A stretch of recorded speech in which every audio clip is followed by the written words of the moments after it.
Okay, big interview time, and we have Christina Denny. Now, I'm not even sure how to address you because you've taken on so many roles in the sport now. You have this lead position as part of the Motocross of Nations team. I always see you there.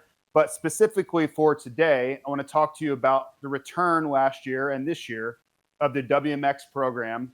How did we get here? And tell us about all the initiatives that are going on there. Yeah, so I guess my role with the WMX would be WMX coordinator. I don't really have a role per se. I'm not an employee from MX Sports, and this role kind of came from an initiative when I took on a FIM Women's Commission seat, and I went to Switzerland and met with these women from all over the country and listening and learning what they are doing in their respective sport in their country, and thought, I need to take an initiative and see what I could do here and bring back the women's motocross.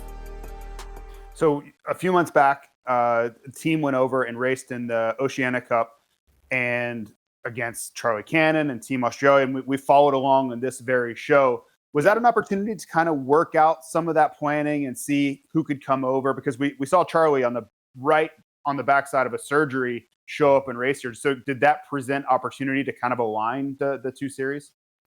For sure. So a lot of what the Australia trip meant to me is just getting to know these riders again and getting to know what their needs are and what their wants, and kind of just get a kind of back in. I've always had a rider when we had the WMX racing back then, but I've never been involved in this side. So it was a cool thing to do and really kind of get the time and, not only to see how they are racing competitively against each other, but other countries, but given the opportunity to really kind of make this series.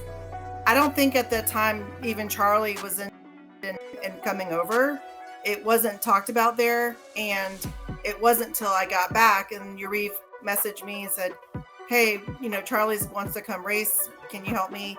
So, along with him and his assistant, getting the logistics for her. But now since then, I've gotten a couple other calls from two other riders in Australia that are wanting to come. So I think it's once it's begun and once all the media buzz and everything that's coming around, it's opened up like, hey, this is a legit thing to come do.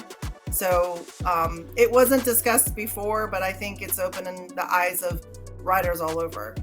Okay, Christina, well, there's certainly a lot of women riders out there.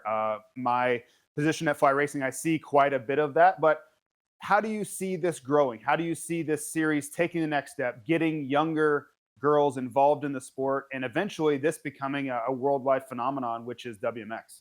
Well, I think I've seen it even just here recently, just the messages and the things that we've been receiving, some of parents asking about their 13-year-old, 14-year-old, like what do they need to do now to prepare? And that's just in a short matter of time. So I think that's initiative, that first step is definitely already happening organically.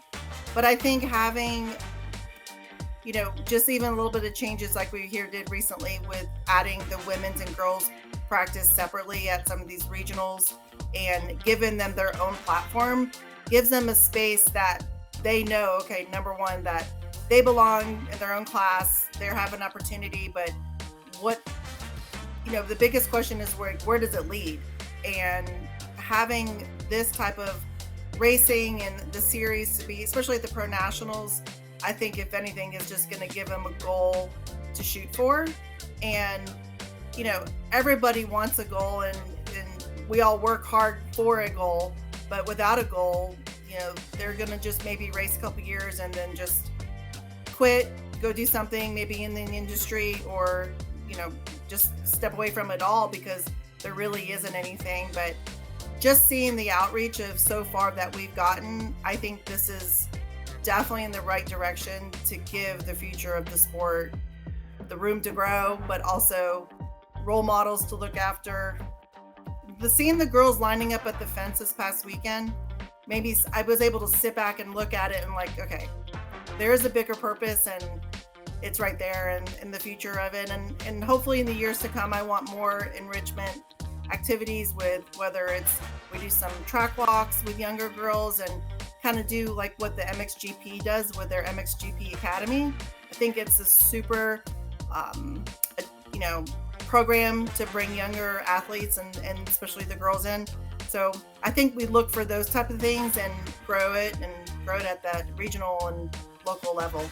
Thank you, Christina. I got an opportunity to watch this opening round on Friday at Fox Raceway, and made me very thankful I'm not out there racing because they would have embarrassed me. But it's going to be a great second round. It's going to be a hot one. But good luck to all of your team and all the riders as well. Great. Thank you. Appreciate it. Hi, folks. Lee Diffie from NBC Sports here. If you truly enjoyed what you just watched, you can get more news, interviews, and highlights by subscribing to the Motorsports on NBC YouTube page. You can get it all, so go for it.